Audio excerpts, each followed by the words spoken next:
Hello guys, welcome. Welcome to 5th Generation Hobby Shop. Okay. Medyo maingay, maulan kasi. Ngayon, mag-video lang tayo, unbox and testing ng unit ni Ma'am Christy. Okay.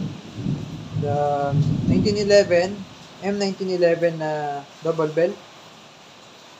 This is the 1911 na code number 723. Buksan na natin. So, ito na po yung unit. Oops.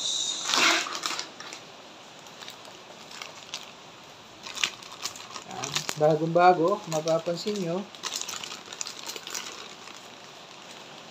Ayan, yung mga langis-langis pa siya.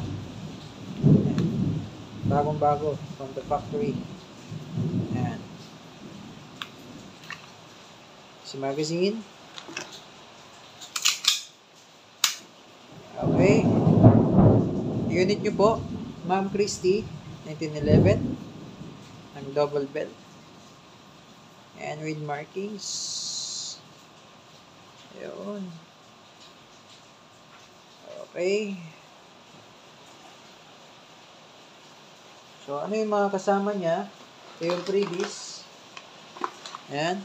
0.23 grams, 4,000 shots. Saka yung standard na number 12 na gas. Ayan yung freebies. Tapos, out of the box, pampihit dito. Ayan. Pang-lock pala. And then, ito, yung cleaning rod, panlinis, at pangtanggal ng bara. Double purpose. And then, ito yung loading nozzle. Loading nozzle, extra. Yan. Ito yung loading nozzle, yan. Yan yung loading nozzle. So, meron siya extra.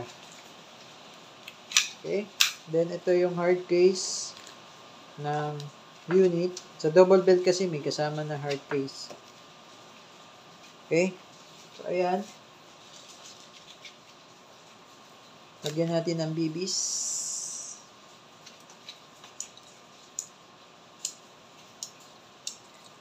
So, testing nyo naman.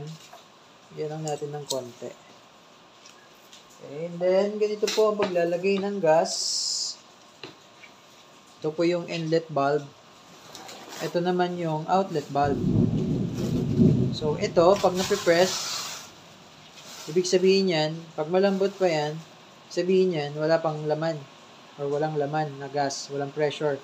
So, pag matigas na yan, mamaya, pag nilagyan natin, pag matigas na yan, may lamang gas na. So, ganito po paglalagay. Kailangan napatiwarik yung magazine kasi kailangan nasa ilalim to. Part na to. And then, ito yung nozzle ng gas. Tutok mo lang dito sa valve, yan, sa valve na yan. Then, once nakatutok na sa gitna, saka mo siya didiinan. Saktong diin lang po, huwag sobrang diin. Yan. 1, 2, 3. Okay, 3 segundo lang, okay na. Ngayon, matigas na to. Kasi may gas na siya. Okay. Dahil dyan, may gas na siya at bibis, check muna natin yung safety niya, no? So, yung manual safety niya, Ma'am Christy, ito po. Yan. Safety on. Okay, working. Baba mo lang safety. Yan. Pipitik na siya.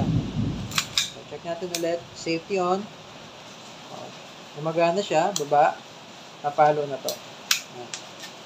Ito naman, ito, may function po ito. Ito yung beaver tail safety.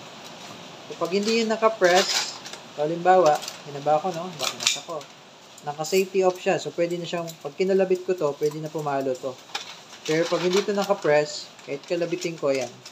Kahit kalabitin ko, hindi siya pumapalo. Bakit po? Kasi hindi engage yung beaver tail. Yan. Pag diniinan ko to, hindi siya pumalo. Okay, kasi part of safety kasi to. Part of safety features. Dual safety kasi siya. Manual and beaver tail. So, ayan po. Gumagana po siya pareho. Make sure lang, pag ginawakan nyo yung grip, kailangan nadidiinan talaga siya. Okay, kasi pag hindi yan nadidiinan ng maayos, pwedeng hindi pumutok. Okay, baka magtaka kayo, ba't di puputok? Kasi baka hindi nadidiinan ko ng maayos. Okay?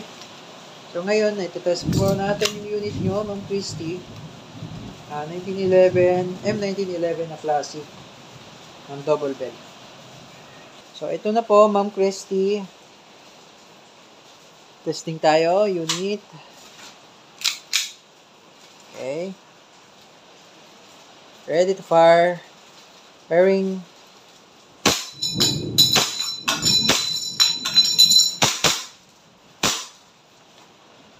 Okay, so open slide. Ibig sabihin po niyan, nag-open slide na siya, wala nang bala yan. Yan, pero may gas pa yan. Okay? Yan, may gas kasi matigas pa siya. Once matigas siya, may gas pa siya. Okay? So, ang gawin nyo po, para bumalik yung slide sa original position niya, press down nyo lang ito. Itong part na to po, ito, slide stop, slide release. Pero pigilan nyo yung slide muna, then press down mo to, and then, tsaka mo siya release. Para ginagawa po namin yun para yung slide stop, slide release, hindi agad mapudpod. Though pwede naman siyang ganito. Pwede naman ganyan. Pwede naman.